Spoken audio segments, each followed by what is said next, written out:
ఈ దేశంలో గత కొన్ని నెలలుగా అయ్యా పేపర్ లీక్లు అవుతున్నాయి. అది నీట్ ఎగ్జామ్ కావచ్చు, సిబిఎస్ఈ ఎగ్జామ్ కావచ్చు, ఇంకో ఎగ్జామ్ కావచ్చు.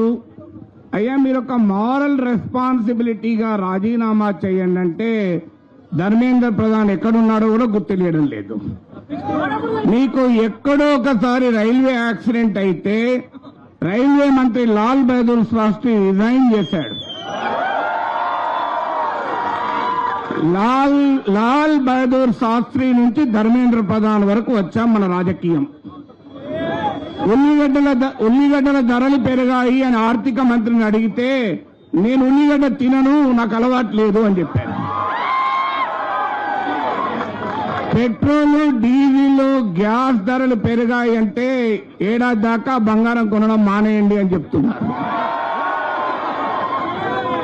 ఎందుకు మనం ఏమడుగుతున్నాం?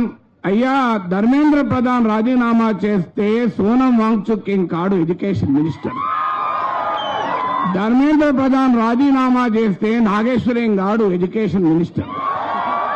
కానీ ఎందుకు అడుగుతున్నామంటే ఒక పొలిటికల్ అకౌంటబిలిటీ ఉండాలి ఈ వ్యవస్థలో అంటున్నాను. కానీ మరి ఎందుకు లేదు? యూత్ గా మనం అడగాలి, ఎందుకు ఉండడం లేదు? ఏమైతే ఒక మంత్రి పదవి పోతే అంటే మీకు చిన్న కథ చెప్తాను. యమధర్మరాజు దగ్గరికి ఒక 40-50 ఏళ్ల క్రితం చనిపోయిన ఒక ఇండియన్ పొలిటీషియన్ వెళ్ళాడట. వెళితే యమధర్మరాజు బయటికి వచ్చి పూలదండ వేసి స్వర్గానికి తీసుకెళ్లి ఇంద్రుడికి పరిచయం చేసి, భూమిపైన ఒక గొప్ప దేశం ఉంది భారతదేశం, ఆ దేశంలో ఒక గొప్ప రాజకీయ నాయకుడు అని చెప్పి స్వర్గాల్లో అప్పచెప్పొస్తాడట. 20 ఏళ్ల క్రితం ఒక రాజకీయ నాయకుడు చనిపోయిపోతే బయటికి వచ్చి పూలదండ వేసి ఇంకో అలా స్ట్రేట్ గా రైట్ సైడ్ వెళ్ళండి స్వర్గం వస్తుంది, అక్కడ నా పేరు చెప్పి ఇంద్రుడిని కలవండి అంటాడట. ఇక ఈ మధ్య చనిపోయిన ఒక రాజకీయ నాయకుడు పోతే సింహాసనం మీదకెళ్ళి లేవకుండా అలా స్ట్రేట్ గా పోవయ్యా స్వర్గం వస్తుంది అంటాడట. ఇది చూసి చిత్రగుప్త అడుగుతాడట, యమధర్మరాజా మీరు ఎందుకు ఇట్లా మారారు? 50 ఏళ్ల కింద మీరే పర్సనల్ గా వెళ్లారు ఇంద్రుని దగ్గరికి, 20 ఏళ్ల కింద మీరు వెళ్ళి పూలదండ వేసి చూపారు, ఇప్పుడు కదులుతలేరంటే నేను లేస్తే ఆ రాజకీయ నాయకుడు నా సింహాసనంలో కూర్చుంటాడు. ఇది ప్రాబ్లం మన దేశంలో. అందువల్ల ఇవాళ ఏమడుగుతున్నాం? 1000 కోట్ల రూపాయలు బడా కార్పొరేట్ కంపెనీలకు ప్రభుత్వాలు రాయితీలు ఇస్తున్నాయి, 1000 కోట్లు. కానీ తెల్లారి పొద్దున ఈమెయిల్ వస్తుంది నీ ఉద్యోగం పోయింది అని చెప్పి. అరే వీరికి ఎవడు బాధ్యుడురా? కనీసం ఉద్యోగం తీసేసేముందన్న థ్యాంక్ యూ చెప్పడా? ఓ ఈమెయిల్ పొద్దున వేస్తే ఆఫీస్ ఈమెయిల్ ఓపెన్ కాదు. ఇంత అవమానకరంగా ఉద్యోగాలకు వెళ్ళి తీసేయాల్సిన అవసరం ఉందా? క్యాంపస్ లో హైరింగ్ జరగదు. ఇవాళ 20% ఇండియాలో యూత్ అన్ఎంప్లాయ్మెంట్ 20%. ఎందుకు ఇలా ఉండాలి? అయ్యా మేమేమంటాను, మాకు ఉద్యోగాలు ఇస్తే ఈ దేశ సంపదను తీసుకొస్తాం. మీరు $5 ట్రిలియన్ తేలేదు కానీ మేము తెస్తాం, మాకు ఉద్యోగాలు ఇవ్వండి అని అడుగుతున్నాం. మేమేం తేరగా పరాన్న జీవులుగా పారాసైట్స్ గా బతకాలని అనుకోవడం లేదు, కష్టపడి పనిచేయాలనుకుంటున్న కాక్రోచ్లను మేము అని చెప్తున్నాం. కానీ ఇవాళ ఉద్యోగాల గురించి అడిగితే ఎవరు ఆన్సర్ చెప్పరు.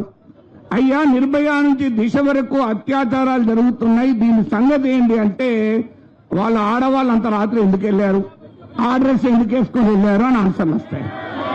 ఇప్పుడు ఏంటి రాజకీయ వ్యవస్థలు ఇవన్నీ ప్రశ్నిస్తే నువ్వు అర్బన్ నక్సలైట్ అంటారు, నువ్వు చైనా ఏజెంట్ అంటారు, నువ్వు పాకిస్తాన్ ఏజెంట్ అంటారు, నువ్వు హిందూ ద్రోహి అంటారు, నీవు దేశద్రోహి అంటారు.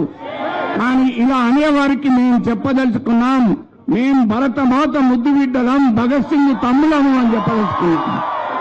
అందుకే ఇవాళ ఇక్కడ మనం గట్టిగా నినాదాలు ఇవ్వాలి. మీరే కాదు దేశభక్తులు, మేమే దేశభక్తులం. భారత్ మాతాకి, భారత్ మాతాకి, భారత్ మాతాకి. ఇప్పుడు చెప్పండి ఎవరు నిజమైన దేశభక్తులు? అందువల్ల భారత రాజ్యాంగం ఆ రోజు చెప్పింది we the people of India అని. సో ఇవాళ we the people of India చెప్తున్నాం. గాంధీ మహాత్మునికి 7 ఏళ్ల జైలు శిక్ష విధించాక జడ్జి అడుగుతాడు, నీవు విడుదలయ్యాక ఏమి చేస్తావంటే మళ్లీ ఇలాగే దేశ స్వాతంత్రం కొరకు రాస్తాను, జైల్లో వేసుకో అని చెప్పాడు. అందువల్ల అంబేద్కర్ అంటాడు, అయ్యా మనం కష్టపడి రాజ్యాంగాన్ని నిర్మించుకున్నాం, కానీ ఈ రాజ్యాంగం వెనుక ప్రజల ఆకాంక్షల్ని తీర్చలేకపోతే ఈ రాజ్యాంగాన్ని ప్రజలే చెరిపివేస్తారు, జాగ్రత్త అని హెచ్చరిస్తారు. ఇవాళ మేము రాజ్యాంగాన్ని కాపాడటానికి వచ్చాం, మీరు రాజ్యాంగాన్ని భ్రష్టు పట్టించడానికి వచ్చారు. అందువల్ల జై సంవిధాన్ అనే నినాదం వెనకాల ఉన్న ఇతివృత్తం అది గుర్తుపెట్టుకోండి. సోషల్ మీడియా యాంగర్ మాత్రమే సరిపోదు, అది స్ట్రీట్ ఫైట్ పోరాటంగా సాగాలి. దీనికి భయపడాల్సిన అవసరం లేదు. ఒక్కటే నినాదం, బతకాలంటే చావడం నేర్చుకోవాలి, అడుగడుగున పోరాటం నేర్చుకోవాలి. జీనా హైతో మర్నా సీకో, కదం కదం పర్ లడ్నా సీకో. జీనా హైతో మర్నా సీకో, కదం కదం పర్ లడ్నా సీకో. జీనా హైతో మర్నా సీకో, కదం కదం పర్ లడ్నా సీకో.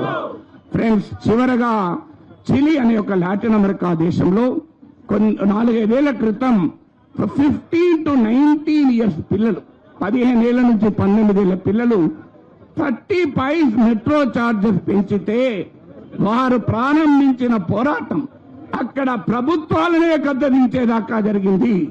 ఇవాళ హెచ్చరిస్తున్నాం, మేం ప్రజల తరఫున ఇవాళ మీరు మీడియాను మీ చేతిలో పెట్టుకుంటారు, రాజకీయ వ్యవస్థను మీ చేతిలో పెట్టుకుంటారు, సోషల్ మీడియాను కూడా మీ చేతిలో పెట్టుకుంటారు.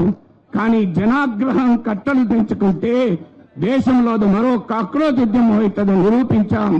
అందువల్ల ఈ పోరాటంలో అంతిమ విజయం మనది. అందువల్ల ఈ విజయం సాధించే వరకు పౌర సమాజ చైతన్యం ముందుకు జరగాలి.